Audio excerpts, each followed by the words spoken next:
Today's conversation was phenomenal here on Grounded HTX. We have Pastor Stephen Miller. It was great. We talked about everything that is necessary for manhood. I'm so glad that you joined us. You're going to be excited about what we're going to talk about. It was a blessing for my life. It was a blessing for Eli's life. It's going to be a blessing for your life. I just want to tell you, this is his latest book. You gotta plug in. You gotta buy it. Find it on Amazon. You're going to be able to be blessed by it. It's been a blessing to my life. We'll see you on the other side through the process. So like, comment, subscribe, and let us know where you are. And we appreciate you guys for tuning in.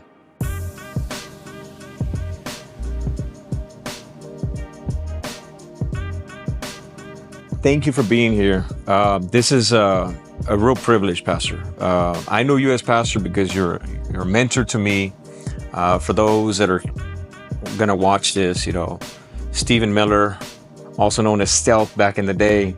We're going to talk about some things. And obviously, you remember Eli is a friend of ours here. And we're just glad to be able to share a conversation with you and open dialogue. So let's talk about what God has done in your life, man. I mean, like you started off in the fight business, and we'll talk about your record and all that kind of stuff. So let us know a little bit about that. Well, I mean, it was never, I did this and then, then I went into ministry and whatever. I went into ministry 16 years old. So, a fight career, strongman career, that was all done on parallel tracks at the same time. So, some people had issues with, the pastor also being a fighter, but I don't have a problem. It was my assignment. You have a problem with that? I don't have a problem with that at all. Not at all. But for the record, I mean, that was quite a few years ago, and many moons ago. So I'm out of the fight game now. Okay, so exactly what bracket did you fight? Was it MMA, Muay Thai, or was it cage fighting? What was it more? Well, I mean, my experience, my styles growing up from childhood on up were Taekwondo and Hapkido. So when I started, I was doing Taekwondo tournaments all over the place, and I got disqualified from a few consecutively for excessive aggressiveness. Oh, so you just figured that. Just intensity. It wasn't an angry fighter, but I couldn't hear the whistle. So my promoter and manager at the time, this was when Ultimate Fighting, no holds barred, as it was called. It wasn't even called mixed martial arts yet. This is when that was starting to really take off. So my manager said, man, this is going to keep happening, because I was doing stuff during the week in my dojos where I was training, ATF officers, Homeland Security guys in reality combat, and then going to sport tournaments on the weekend. He said, you can't train all week the way you train and then go and have a little sport, minimal contact stuff and it work out. Yeah. So he said, you should try one of these no holds barred things. And I said, well, set it up for me. I'm game. So he set one up. Flew to Atlanta, fought for a organization that was a sister venue to UFC at the time, the Extreme. And man, I got bit by the bug. Yeah. You got hooked, didn't you? I got hooked. But I also realized, because I was a stand-up fighter for the most part, I also realized my second pro fight that I lost to Dan Severn. Dan the Beast. Oh my God, that's crazy. He beat me. He didn't embarrass me, but he did beat me. But I remember distinctly going, if I'm going to do anything in this world, man, I got to take some time off and really, buckle down, study grappling, jiu-jitsu, or these guys will eat my lunch. So I did, took some time off. And then, from there on, I did well, ultimately 22-2. Your record's 22-2? Yeah. Wow. But even fighting Dan Severn, come on, man. Yeah, that was quick too, because we weren't supposed to fight. We were at the fairgrounds here in Houston. I had an opponent that I was preparing for it. He was the super fight of the night. He had just come off of beating Hoist Gracie, fighting Hoist Gracie for the ultimate. And the promoter comes into my locker room before the fight and says, man, I got bad news. I don't have an opponent for you. Your opponent fractured his hand in warm up, and he can't fight. So I'm ticked, man, because I've been prepared for 12, 14 weeks for this, Right. longer even. And so, I'm packing stuff up and slamming stuff around. And he comes back in about 30 minutes later and he goes, I got more bad news. Maybe some good news. He said, Dan Severn's opponent's having an asthma attack.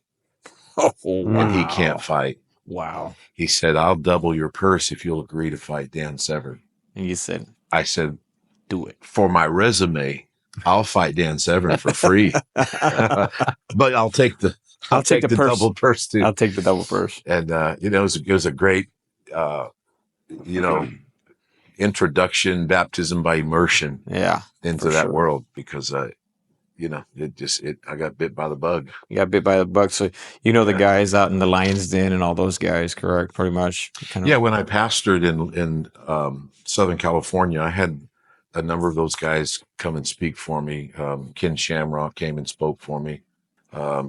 Really was a blessing to our church. Dan and I became friends after that fight, and I actually had Dan come and speak to our young people. But it's this, the sport has gone off and left me in the dust, a long time ago. I got out of it in terms of the competitive side of it in my late 30s.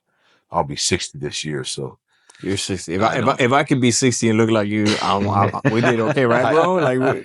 I don't have, the most current, up-to-date knowledge and so forth on the fight world, although I'm still a fan, but it's not what I do now. That's so cool, man. So, you're from Southern California. Are you a Cali boy? What's the story? How'd you end up in Houston? What's the deal? Well, we traveled in the early 90s, and we had this team that was like a power team kind of thing, doing ministry, but we were more martial arts flavored, a lot of choreographed, storylines and drama presentations. And we came to Houston and did one for Pastor Hurd and Christian Tabernacle. And he and I connected immediately like that. He was a big fight fan and all that. So anyway, he asked me to come. And I moved here thinking I'm just moving here to be centrally located so I can travel coast to coast. And then my family would have a good church to attend. And that's good. While I'm at, that's what you were thinking. That's what I was thinking. When I got here, he asked me to come on staff, and I resisted for, a few months. And then God has his way of doing. He made it known to me that I was here for something else. So I came on staff and was the youth pastor from 93 to 2000 before I left here and went back to Southern California and pastored my own church. And then was back in California all this time until 6 years ago,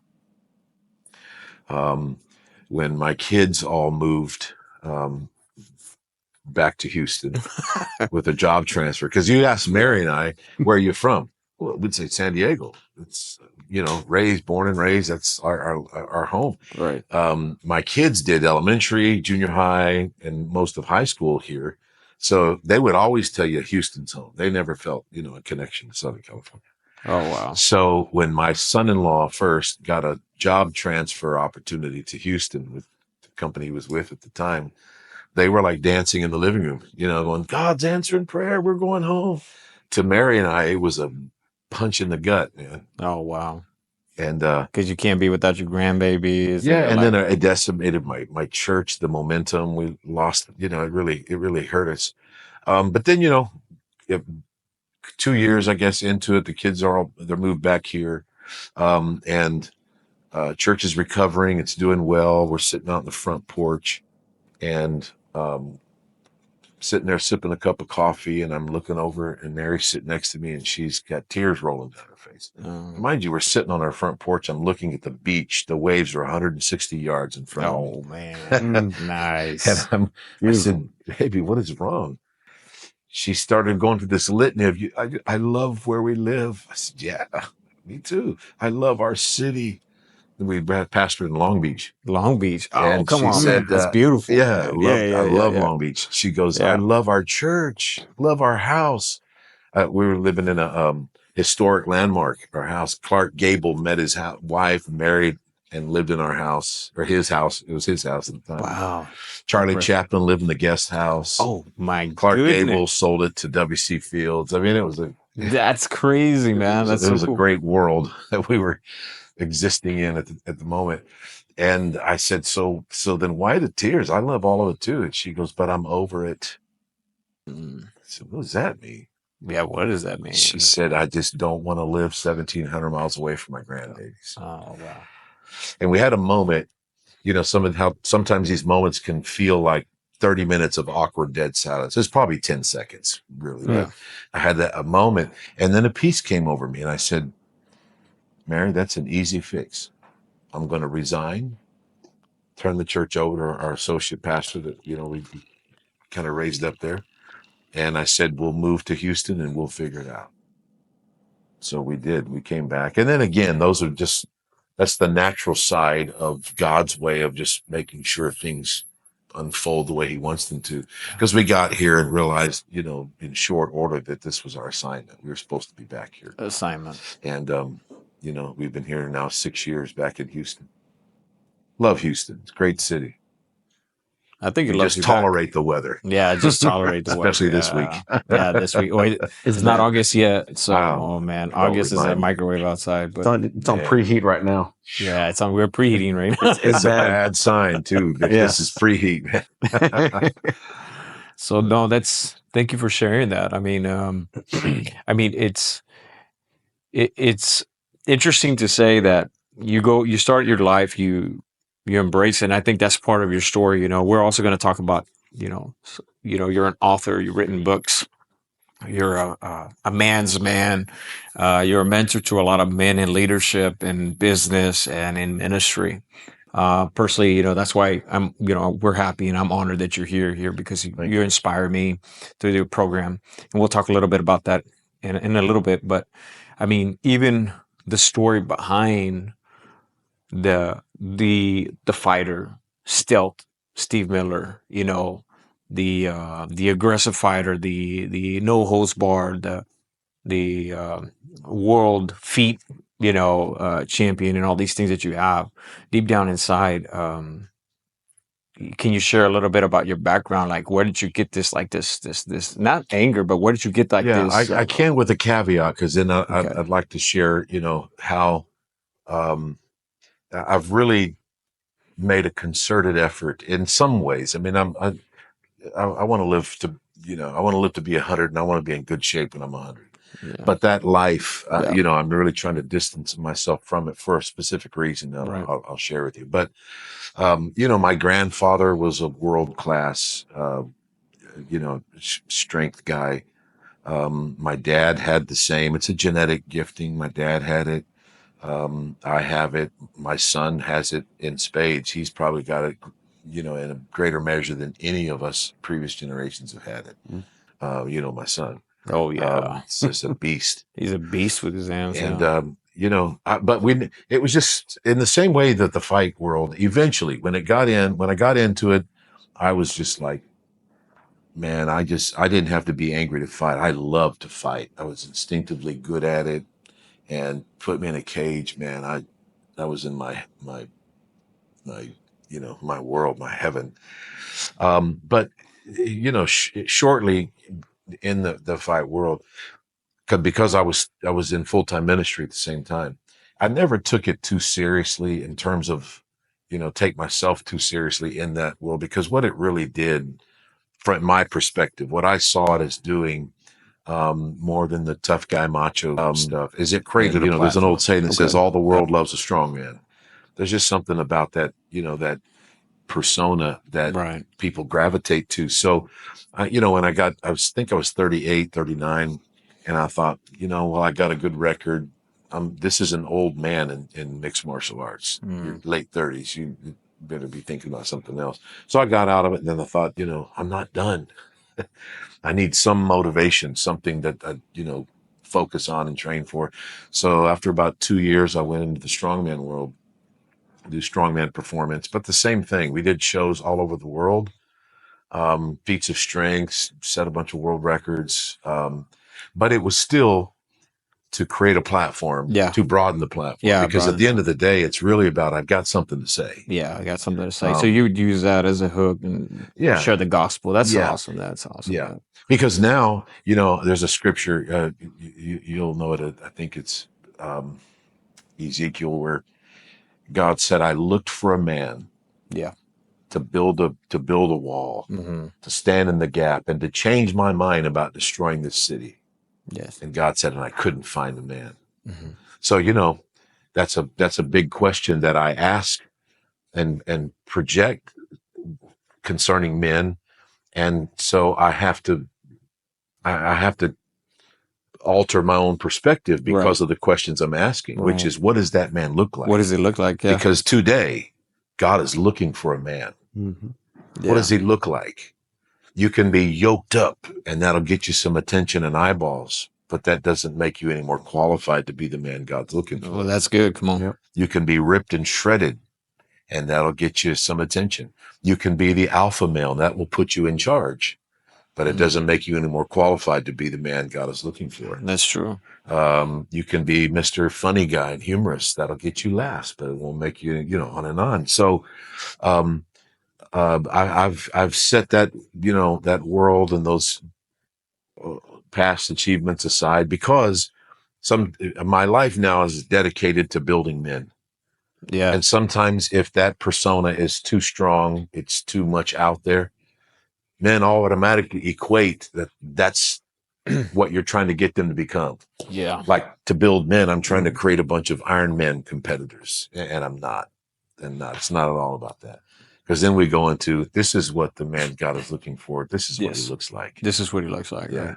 So talking about that, I mean, it's difficult for a man to talk about, and I think Eli's going to put some input on that as well. But like, it's difficult for a man to reach an age where they're like, yeah, I got to put some things behind me, or I'm not at my prime, or let's just say this, there's a lot of alpha males out there that follow other channels, the red pill guys and all this other stuff. I won't mention their names because it's really pointless for me to mention their names, but there's a lot of young guys following these guys that are quote unquote red pill alphas, and they're teaching them good principles about manhood, but not a godly perspective whatsoever. It's basically use women, pursue this, work hard, be an alpha, cut throats, cut heads, make money, drive fast cars, and all this other stuff, right?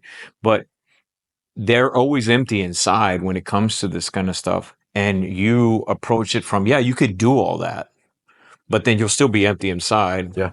Because you're not pursuing God's purpose in your life. And that's fantastic. But then you get to the guys that are probably past their prime. They don't want to admit that they passed their prime. The greatest example is the debate. Like, we won't go into the politics, but the debate that just happened, the presidential debate happened.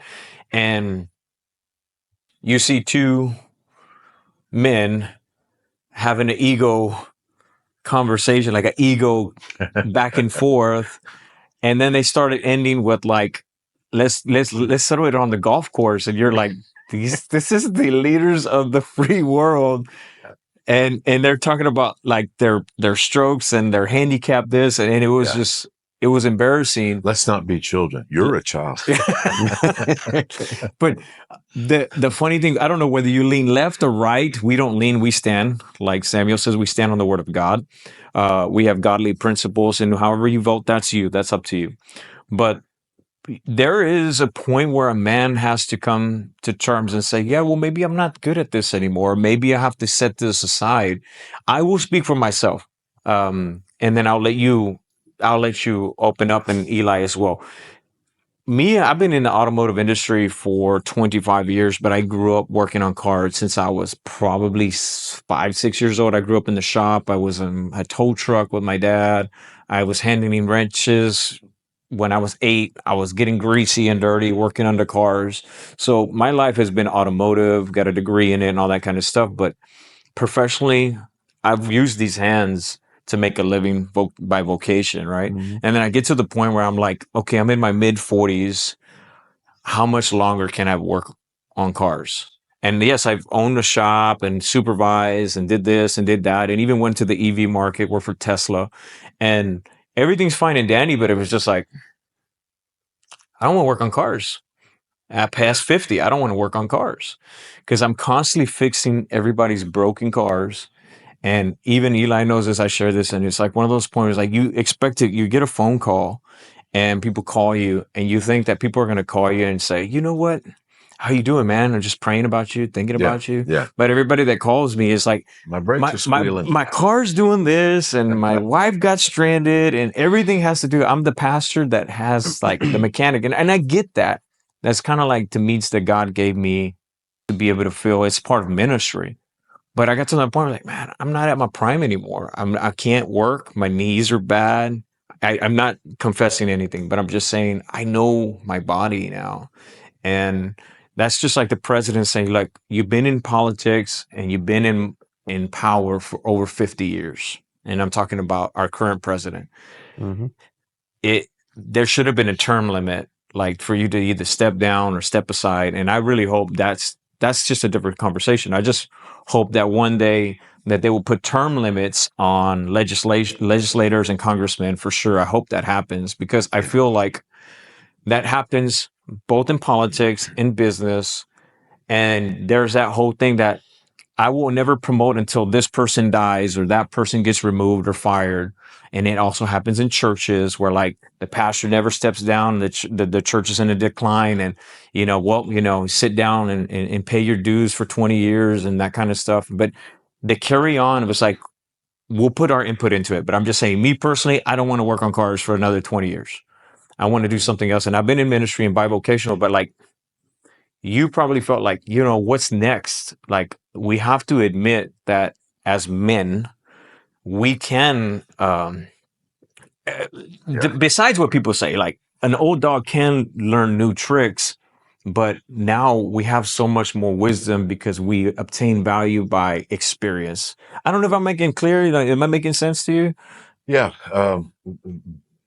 Let me see where to start because there's multiple layers to how I would want to respond to that. I think, when it comes to men, people in general, really, but as my focus goes, when it comes to men, it comes down to, the inherent cry, the number one cry in a man is the one that's hardest to define, unfortunately. Okay. Because, the big three we always talk about, that every man is either fascinated by or attracted to or in search of, money, sex, and power, right? The big three. And those are true. Those are real elements that a man has to deal with and manage and so forth in his life because it's inherent in us to gravitate to that. But that's not the primary cry. The primary cry is for significance. Significance is what I was going to say. Why am I here? I think that, the well-schooled psychologists and psychiatrists may have more to say in a much deeper level than I can on this matter. But I think there's some physiological, aspect to it, some biology. I think that our systems, we're wired, our brain is wired in such a way where it would rather shut down and quit living than to accept the notion of living life without knowing why. Oh, that's good. And that's the cry of every man. Why am I here? Why do I do what I do? And if you don't, if you don't know that, and the only way you can know that is in Christ, because your purpose and your value and your assignment, it's rooted in your alignment, your relationship with God. Yeah. Everything else is secondary, and every man will have multiple moments and seasons in his life where he has to redefine some things. Right. Most guys don't do it well because they think they have to redefine themselves. They're not. They have to redefine the execution. Oh, good. Or application. That makes sense. You know what I'm saying? My assignment is what it is. Now, there may be a number of ways and avenues and so forth that gets executed, but my identity doesn't change. Yeah. And the call in my life doesn't change. I'm called to be a worshiper of God, number one. That's number one. Secondly, to bring my family alongside me to do the same. Everything else is way after that. Ministry, all of it. People, I say this to people often. Say, listen, people call me, Pastor Steve, because that's how I serve as a pastor. I'm not a pastor. That doesn't define me. It's what I currently am doing. Got it. And I believe it, and I do it with passion, and I'm anointed to do that. But that could change tomorrow. That's true. But that's not going to shut me down. You know what I'm saying? That makes sense. Pastoring is not who I am; it's what I do. And so many guys, their whole identity is wrapped up in what they do. Ooh, that's why we have people that are in leadership right now that can't let go. Yeah, because they feel like, well, my life is over. Yeah. They know nothing else. Their whole else. identity is wrapped up in that. And it's a tough challenge. Place. It's a tough place to be. It's a tough place. Tough place to be. It's easier said than done. But there's that aspect, and then there's the vacuum of leadership thing we're experiencing as well. Not to take it down another road topic wise, but it fits in with this because I learned something in my years of training, preparing for fights, right? It was never just me as a fighter going into the gym and training by myself to be ready for a fight. You have guys that hold focus pads for you, guys that help you run drills, guys that are sparring partners, guys that help you with your diet, nutrition, managers, trainers, coaches. It's 12, 15 guys. And nobody gets paid up front. Until you win. They stay committed to it. Yeah. That's crazy. On what basis? Wow. They expect you as the fighter to have enough personal discipline. That's true. To be the first guy at camp and the last guy to leave. That's true. To get up in the morning and run and push the plate away when you need to and do all the stuff you need to do so you could show up on fight night the best possible version of yourself. Exactly. So you can win, because when you win, then we all get paid. So my version or my idea of leadership comes from those years of experience, and it's this. And I'll say it twice because it's so good. Say it. It's leadership is when people are following you based on their confidence in your ability to lead yourself. Oh, this is good. Yeah. Second time. Leadership is when people are following you based on their confidence in your ability to lead yourself. That's good. And people will not follow an undisciplined leader. And our country, our world, while people may not know how to articulate it in this way, they just know this much. We're sick of one or two. We're sick of people in leadership that have a area of their life where they shine and excel, but other critical areas of life that are just busted up and disastrous. This is true. We know what that looks like. There's 100 scenarios. It's the guy with, yoked up, 12-pack for abs, shredded, but he's a jerk and has no friends. Yeah. Or the guy that's Mr. Funny Guy. Everybody loves him, but he lives paycheck to paycheck and can never do for his family what he wants to do. Or the guy that's got millions of dollars in the bank, but he can't keep a relationship together. On and on the scenarios go. But I think where men are struggling right now is in the area of personal leadership, self-leadership. This is good. And there's two things we're dealing with right now. One is the obvious assault from all the mountains of culture against masculinity. Yeah. Always. The rest of this podcast and 3 or 4 more could be filled with, examples. We all get that. We feel it. The other thing we're dealing with is the inappropriate response to it. Yeah. And that is just a frustrated reaction. Yeah. Rather than a calculated, disciplined, strategic response, and if we don't respond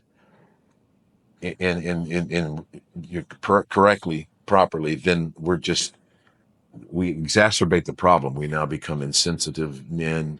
We become hardcore, calloused. We're like, I play tackle football on concrete, I chew gravel for fun. And, we get sucked into the macho tough guy thing, and it's not the man that God is looking for. See how that circled back? It circled back. Yeah. Yeah. That's crazy. I mean, you're obviously, Pastor Steve, you probably put an input on that. I mean, like, how many officers do you know that wear the badge, and deputies that been in office, and you're like, go, like, it's time to go, right? Yeah, I mean, I've not to dive too deep, but I've worked for some folks, and like, I think it's time. But the person behind, is that one still better or worse than the person that's there? Do they resemble the good leadership as you mentioned? I think I'm going to stop there on that topic there. But there are many in the profession that I have that leadership is key. You hit on it. You hit the nail on the head. Is personal leadership. We shouldn't have to look at the people leading us. We need to lead ourselves. And if we can handle ourselves, then others will then follow suit. And then the people ahead of us that we are following, hopefully we could change the culture in leadership. But it starts with us. We have to change the mentality as men, as being the leaders of our house. Correct. And I wanted to follow up with a question on that. You talked about the two mountains. Why is it that masculinity is under attack? Physically and spiritually. Why is there such a big threat about masculinity? Good Lord. How long is this podcast? Because I know there's going to be people, they're thinking that question. Yeah, I think it's a couple of, in my opinion, it's a number of things, but I think it's demonic, first of all. Yeah. No question. I don't think it's just a swinging culture. It's demonic. It's the same spirit that was on Pharaoh when he heard the deliverer was coming. His response was, well, I know how we'll take care of this. I will destroy all the firstborn males. Same spirit that was on Herod. Fortunately, Moses snuck through. Yeah. Same spirit that was on Herod. He heard the Messiah is coming. Well, I know how I'll do that. I'll eliminate firstborn male. I'll eliminate, the man. Thank God Jesus slipped through that. We live in a society, we think, where we're way too civilized for anybody to pull that off. Yeah. No edict is going to come down from Washington saying, hey, we're killing your firstborn males. No, there'd be an uprising, at least from Texas, like the world's never seen. However, I think the adversary of our life knows he doesn't have to kill the men. He just has to make us ashamed of being one. Oh, come on. He has to so completely and thoroughly attack masculinity. Wow. So that a man won't rise up. And there's it's a passage of scripture in Isaiah where God is telling the prophet that his plans. God is saying, I'm going to I'm going to bring Israel as a society to her knees. Now, of course, God's motivation was, so she'll repent. And then God will restore her. Yes. But in what God said to the prophet that he was going to do to cause Israel to collapse is very telling. He said, here's how I'm going to do it. I'm going to take away from Israel their food and their water. And then I'm going to remove from her the warrior and the mighty man. After that, it's like dominoes. Everything else will collapse. Well, that's a real, bravado kind of conversation to have, because there's so many delicate things you got to, dance around and thoroughly explain, because we're not saying that a man is more important. Yes, exactly. We're not saying the man is better. We're saying the man is first. Without apology, we stick with that. Yes, the man is first. The head of every, it's God, Christ, the man, and then his family. For some people, that's considered hate speech, though. Yeah, well, hate whatever. Me. Yeah. Hate me. Player haters club. hate. Yeah. And, it's so simple, though, because if we talk about it and we open dialogue on it, and it's just like our kids. I mean, I have a son, he's 25, a stepson that's 27. Your son he's still little, but think about the generation that he's going to grow up into, the young man. And obviously Stephen, he's in his mid-30s, right? Your son? Late 30s. Late 30s, okay. And how difficult it is to see them like launching so late in life, man. Like it's not that you want to pick on them, but you're like, when I was 20, I was a dad and I worked 3 jobs for 3 years.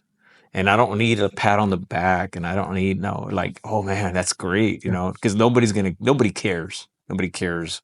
Nobody's gonna tell you how great a job you were. But by 25, it's like you had it together, man. You figuring things out, and you working whatever you got to do to make ends meet. And I see the guys nowadays, and I mean, this is not an attack on anybody that's watching this video. This is more helpful than anything, that you're not alone, but they're launching in their late 20s, early 30s, getting married in their early 30s. And maybe they just feel like, well, I need to be ready for this, or I'm not financially stable for that. But I mean, like, shouldn't that have been like the initiation, or the avenue when you turn 20 or you turn 18? You're like, okay, I'm going to take the world by, excuse the expression, by the, I was going to say something else, but anyway, take the world by the horns and just say, you know what, I'm going to figure this out. But it's pushed back so far, man. Yeah. I think that, I think our kids deserve real grace for some of that. Cause you go back to, my story is similar. I got married when I was 17. Oh yeah, that's right, man. October will be 42 years. Oh, wow. To the same woman. More credit goes to her than me. Yeah. But when I turned 21, we already had all 3 of our kids. Life was different. But even then, that we had grandparents that got married when they were 14. Yeah. And that generation before us looked at us 20-year-olds that were just becoming fathers, and they were having some of the same observations. So, I mean, it's a frustrating thing. It is a change that you have to navigate. But I think, I think that there is well, how should I say this? So let me come back to this. I'll bring what you said and then bring it to this point. So, because what I think most men do is they look outside of themselves and they don't know exactly what they're looking for. They're looking from their own brokenness, right? A family's falling apart. They're on their 3rd relationship and it's not doing all that great.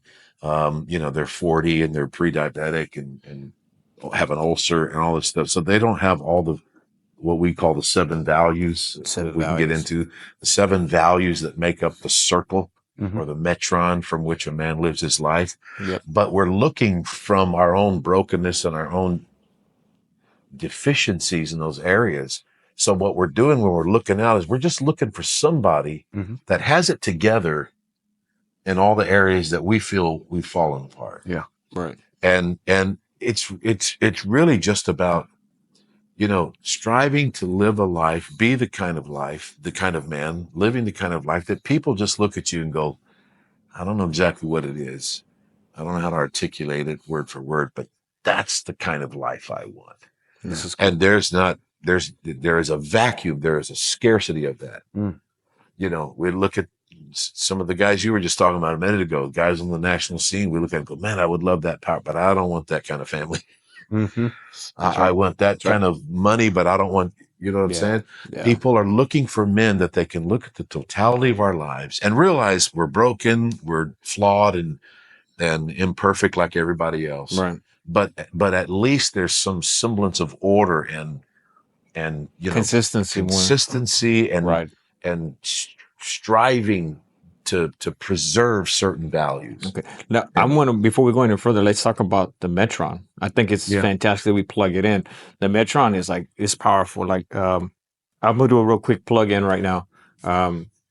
Pastor Steve has a couple books. We're going to put it in the section down there. This is one of his latest book called Circle Builders. It's powerful. You got to read it.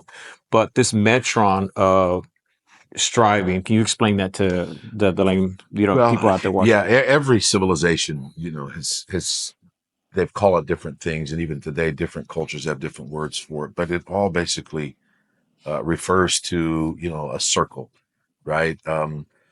from a scriptural standpoint, Romans 12 says, don't think of yourself more highly than you ought to, seeing as how God has given to every man a measure.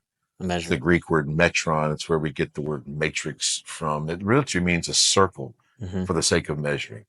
Got it. We've all, civilizations, people, great thought leaders have always seen life as an experience that is lived from within a circle. Within a circle.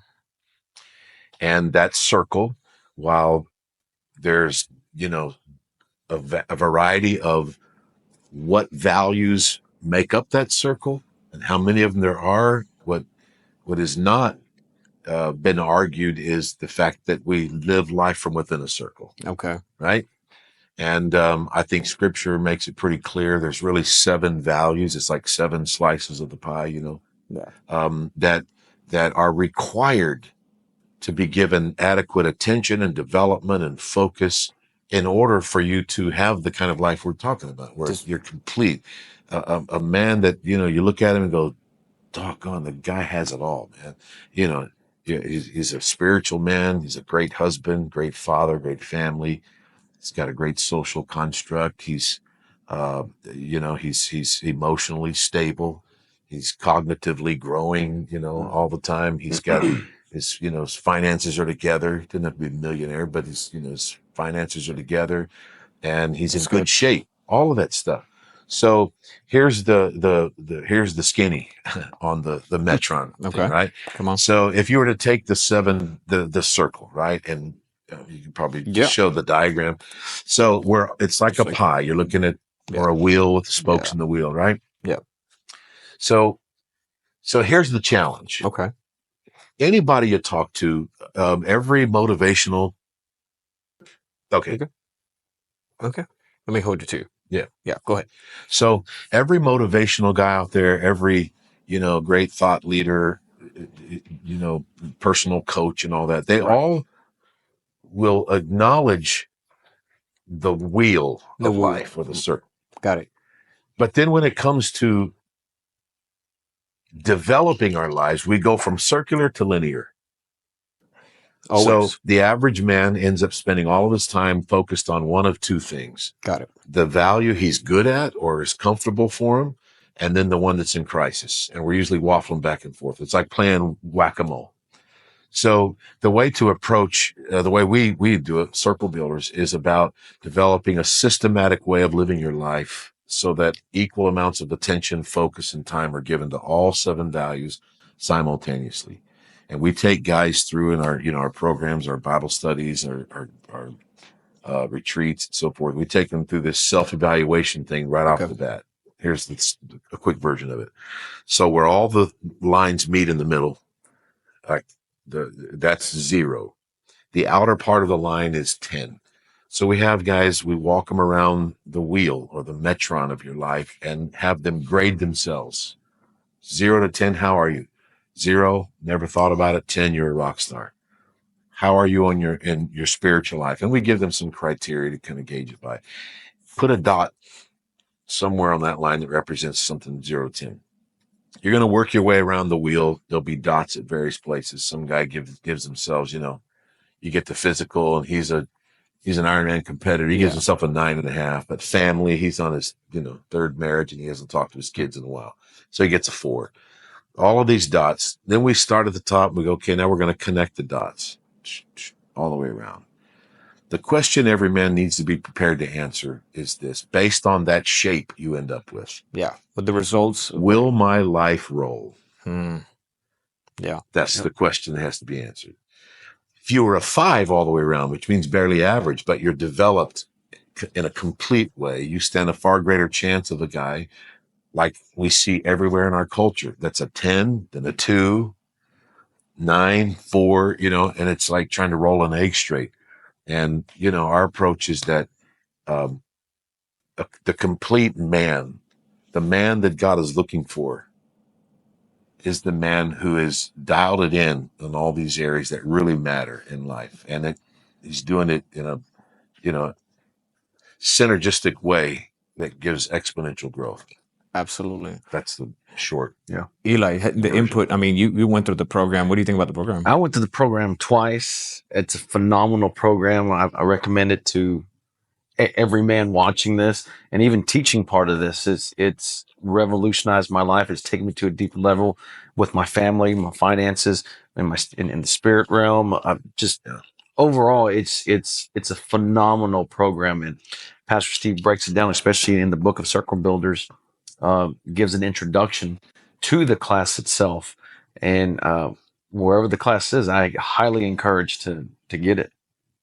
Yeah. Get it. Well, absolutely. Thank I mean, think about it. I mean, when I approached it, I mean, it's been a blessing for me. But when I approached the class, I started gauging myself, and then when I saw like, well, the spiritual was like, okay, I'm pastor and all that, but I was wounded, and I suffered a divorce after 20 years of marriage, and so emotionally, I was like a 2, and then financially, I was like maybe a 3, because after going through a divorce, you go broke because of legal fees and all this kind of stuff, and you start to think about it. It's like, man, my life is not rolling. My life cannot roll. It cannot sustain itself. And then my health was deteriorating. So it's like I started noticing the simple fact that as much as I try to keep it together, I really needed some work.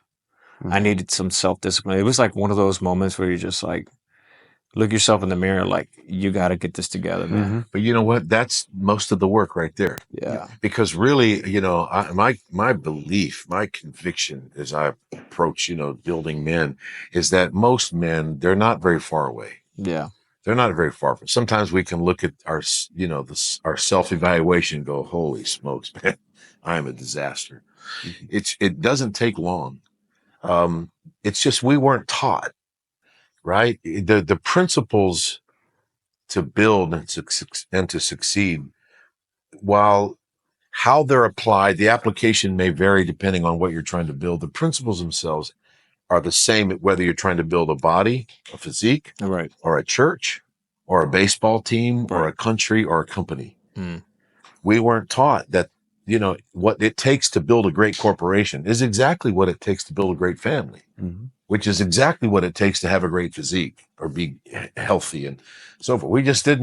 We weren't taught that, those principles are applicable all the way around the wheel. Right. So you have guys that, I don't know how we're doing on time, but I'll tell you a story. So Okay. I went and saw a guy at the request of a mutual friend who is a wealthy guy, and he wanted me to kind of go and help him through some stuff in his life. So protect the guilty, we'll leave names and two accurate references out. But anyway, so this guy, he's walking around and he's showing, and he's a multi-gazillionaire, and he's balling, and he's walking around and showing me all of the stuff. He's got his chest out, figuratively and ego wise, and telling me all that's how wonderful, incredible his life is. But the reason I'm there talking to him is because his second wife is getting ready to leave. And our mutual friend said, man, if anybody can help him, he can help. Can you go help? So I finally stop after he's going. I said, what's the secret here? And he goes, man, it's culture. He said, everybody that works for me, they do more than what they get paid. They come early, they stay late, they want to be here. Everybody. I said, okay. And what do you do to nurture that? He said, man, I come to the office. He said, before I even start my work, he said, I make the rounds, and I pat people on the back, let them know how important they are to this company, and how much they mean, and all this stuff. And then he kind of woke up to why I was there. And he kind of started talking a little slower and dropping his head. And I said, look, time out. Exhale, okay? Come on. You're not impressing me. You and I both know why I'm here. You're telling me that you have a company full of people here that feel valued and loved, and they make such a great contribution. And the reason I'm here is because your wife is sitting at home and does not feel valued, does not feel loved, does not feel important. And your kids feel estranged and feel like they don't matter in your life. So the job's a mistress. He was crushed. But why? Because the guy wasn't doing that on purpose. Nobody ever taught him. Yeah. They just, man, leave my workload at home, at the office. I get home and it's a different set of rules. No, it's not.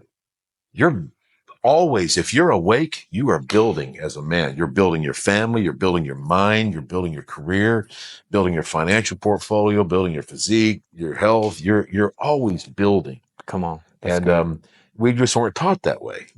Especially like in the church growing up, we were taught, man, if you want to, love God, honor God, and build a great family, then go do that. If you want to go out and make money and build a big business and an empire, go do that, but you can't do both. I reject that. Not only can we do both, we're supposed to do it all. Because when Jesus said, be perfect, the word perfect, No, come on. Come on. But what he's talking about is he's talking about the measure. Yeah. He's talking about the circle. He's not saying be a 10. That's not perfection.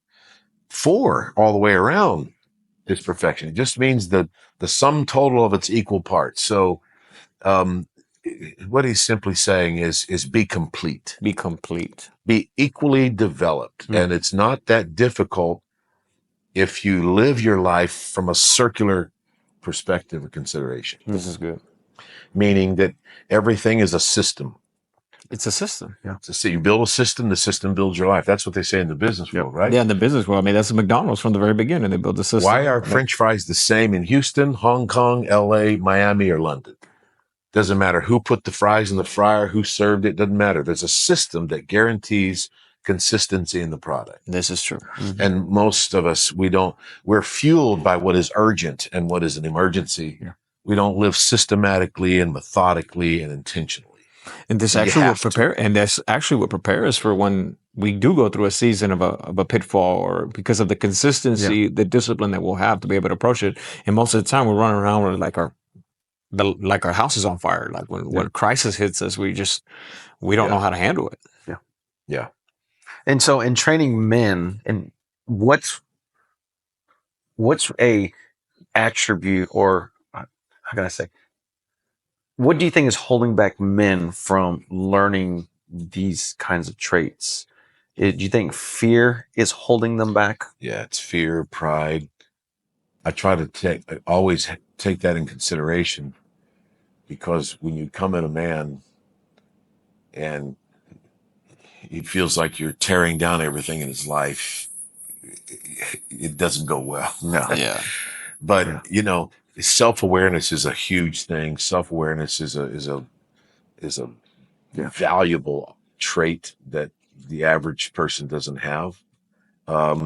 Just know where I'm great and know where I'm terrible. So we try to do these sessions with building men in the context where there's accountability, there is confidentiality. When we refer to the classroom that we teach in, it's the cave. The cave. What happens in the cave stays in the cave. Because you gotta get a man to open up and. So in the business world, but what about in the church? We see a lot of women serving in the church, almost every type of ministry, but we see the man dwindling down more and more and more and more. On the spiritual side, do you think, again, fear is withholding a lot of men from reaching their mantle, their anointing, their calling that they have? In my opinion, again, only. That's all it is. See a couple of things. One, we go way back, and just to very short condense, we understand what we were dealing with, a couple of decades ago, where 40s, 50s, 60s, when the church culture in this country is being established. Yes, correct. Men are at war. Yeah. And the churches were predominantly women. So the church and all of her expressions and whatever were highly feminized. From, pastel bulletins to pretty flowers inside the door to lyrics of songs and so forth. And the average man would walk into, a beautiful flowery lobby with pastels and aroma. It smells good. Get hugged by 4 strangers before he's even been led to a seat. And then then there's the love songs that are sung to Jesus. I'm not knocking them. I get it. I can sing Jesus, lover of my soul. But think about a man who does not have church culture, has not been introduced to Jesus, and walks in, and it almost feels erotic. Yeah. And he's like, dude, get me out of here. Give me a 12 pack and a cigar so I can go somewhere and feel like a man. Yeah. Yeah. Which, that's not right, but that's the reaction to it. Yeah. And I think the reason why there's some dwindling of it now is because the response that the church had in general. I'm not trying to indict all churches. I'm a church guy. Love the church, committed to the church. But in response to the assault against masculinity, we thought, well, if you put a muscle guy up there, put a man's man, a he-man up there as the men's leader, and take all your men out smoking cigars and bull riding and what have you, you're gonna make them. And it didn't work, because that's not the man God is looking for. Keep coming back to that. I'm working on some stuff. That's why that's a fresh tagline in my. Yeah. Well, there's a message behind there, because God is looking for men to start stepping up, and I believe that we are in time, in the season for men to start waking up, taking their homes back, taking their families back, taking the positions that require a man, not to sound like, oh, men are all almighty, but there is a specific place for men. And I think men have been silent and soothed to sleep by a Delilah spirit. And it's time for the men to wake up. I mean, you talk about the cave of Adullam a lot, right? So we talk about it. You got David, which was a shepherd boy, forgotten by his dad. We go back on the story. You already know it. Yeah. He's being prepared. He's also a musician. He's a worshiper in the fields. And then he's being prepared before he's 17 to kill a giant. So he kills a giant. Now the anointing has already been on him to be the king. But not only is he a king, he's a killer. And he is a man's man. He is also a flawed man. A man that coveted one of his own's wife and had him killed, put him on the front line of battle and killed. Everybody knows the story of David, and yet God says, this is the guy that, his heart is like what I want. Maybe you can share that. So this remark we just made, okay, with that the incorrect response, right? The frustrated reaction. Yes. It didn't work. It didn't produce what they wanted to. So the average pastor is intimidated by men's ministry, only because he doesn't feel like he doesn't know how to reach men. So if we were to focus on the macho tough guy thing, it's David. He's wrestled bears. Yeah. He's wrestled lions. Yeah. He took out this 9-foot Goliath. The women are singing songs about him, holding parades, dancing in the streets, and he's elevated to king. Right. Doesn't work. Didn't work because he got so enamored with himself that he crashed and burned. Yes, he did. And he ends up in the cave completely alone, defeated. Yeah. In that cave, God rebuilds him, and he comes out of that cave a different kind of David. Still a tough guy, of course. Still fierce, yes. But the other elements that had been missing,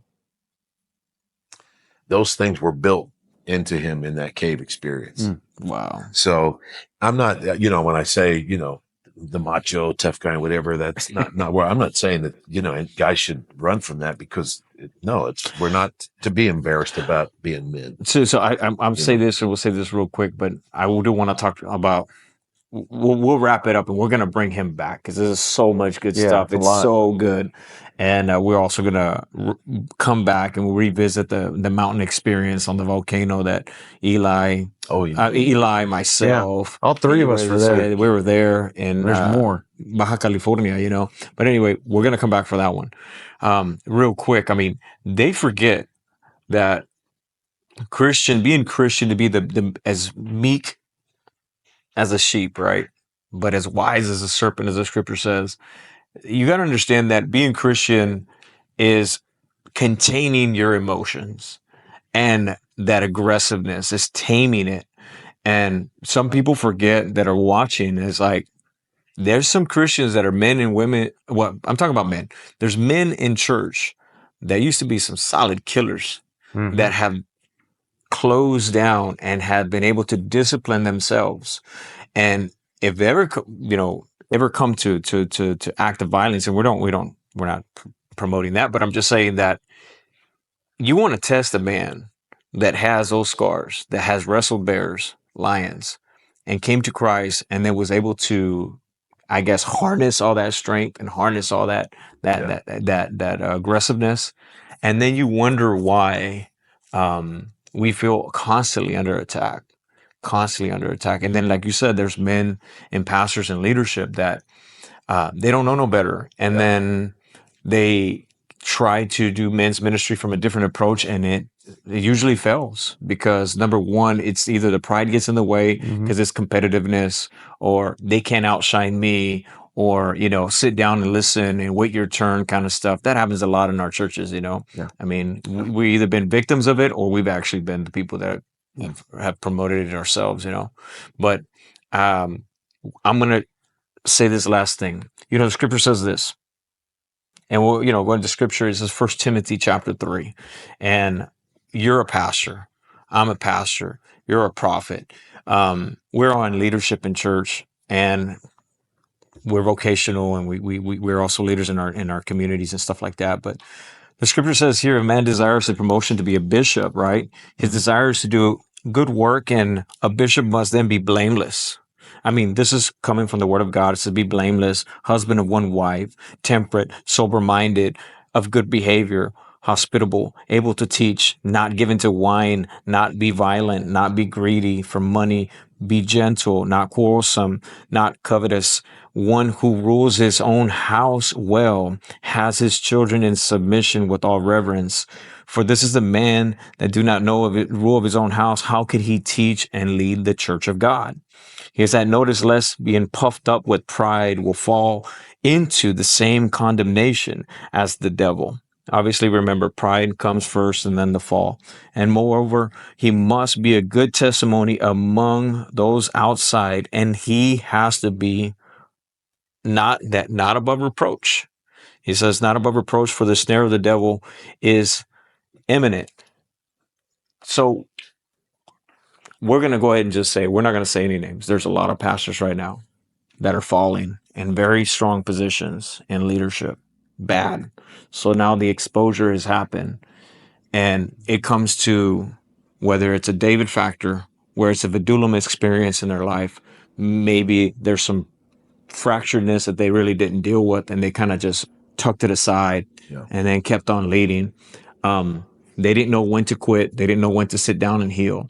Or maybe just no accountability, no people in their corner to kind of keep them. And I want your take on this. Now, there are some that are out there that they say that are disqualified for leadership because of moral failure, whatever it may be, an affair, what have you. I mean, come on. We can name the list of everybody that's falling down right now. There's a lot of bad stuff, and the church looks bad. But then there's the religious folk that will say, you know what, man, you just step down, get away, and kind of just like, you're an embarrassment. You brought shame to the church. What is your take on that? What is your take? Wow. If you could say, short. I don't know if that can be said short, but I'll say this. I'll say a couple of things. Come on. So, first of all, I don't think there is anything a man can do that would completely disqualify him. To provided he goes through the right processes and, for accountability and healing and restoration and so forth. I don't think there's anything a man can do that would disqualify him. For heaven's sakes, David, all the things you mentioned, adultery, murder, extreme pride, arrogance, he was guilty of all that stuff. Yeah. God never kicked him out of kingship. But there's two things we're talking about here. And we can't even, all the guys we're aware of in the last, couple of months that have, fallen, some have been knocked out, and just, it's terrible. And we don't get any pleasure out of any of it, because it hurts all of us. Not at all. I don't think there's anything a man can do to disqualify himself from ministry. I think the problem is he loses his ability to be effective, because second half of it is not just whether or not God will smile upon us with his favor and forgive us and restore us.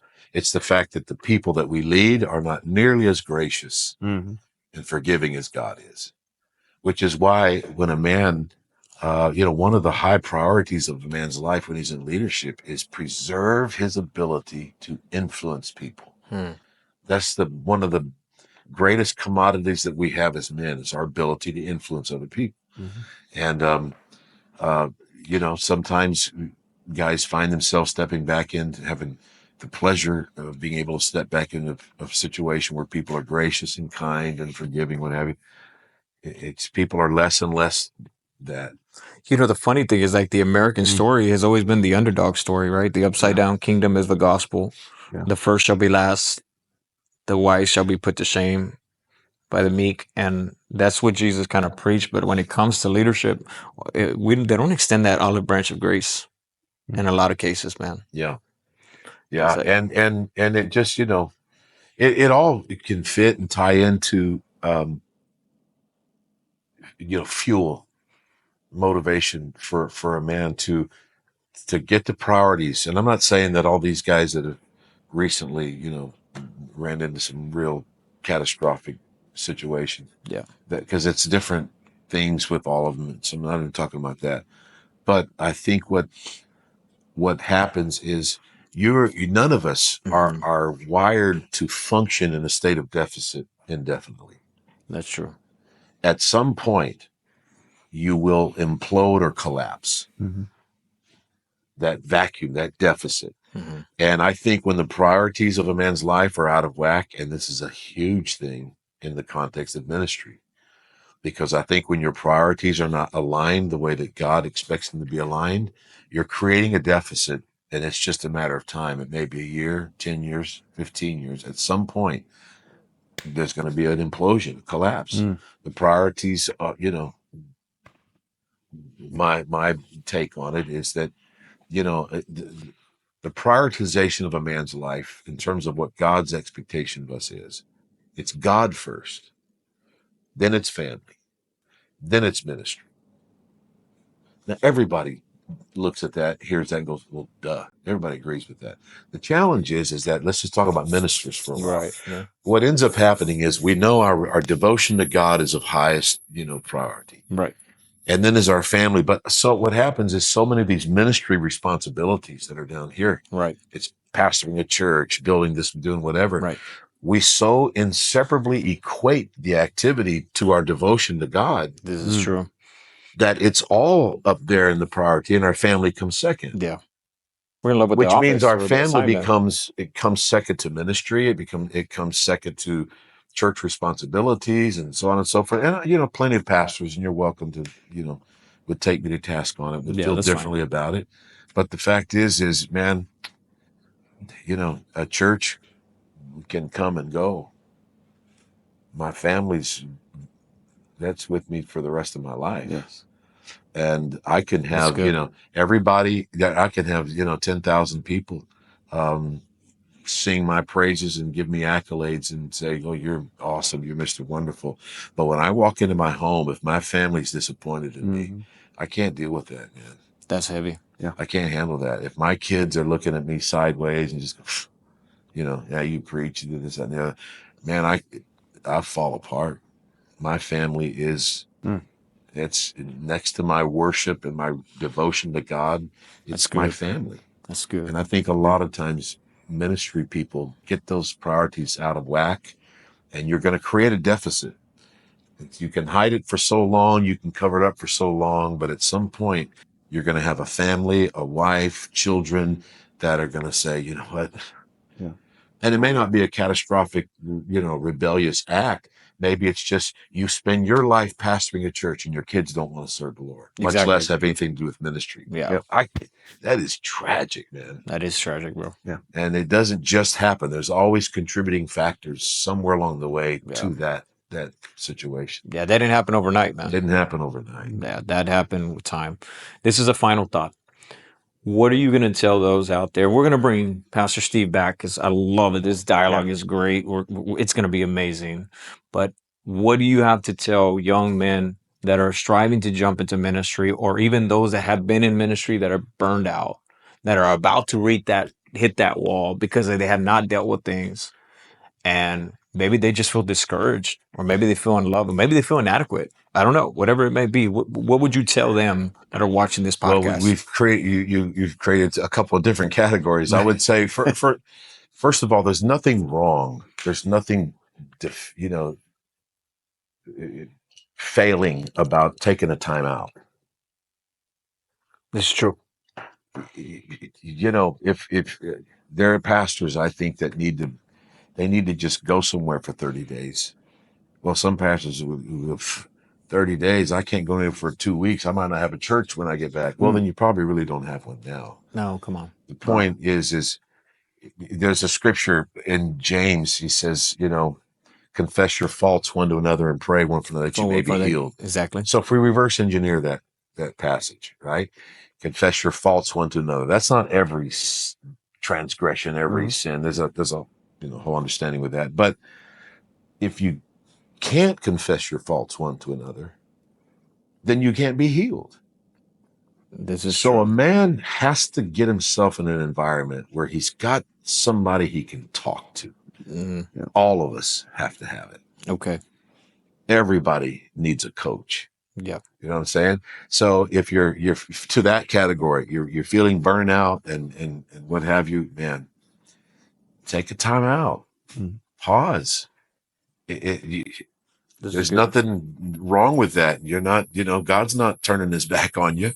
However that looks can be 100 different things. But my point is sometimes you have to just go, you know what? I can keep masking things and I can keep just trudging ahead. Yeah. And I can delay the inevitable.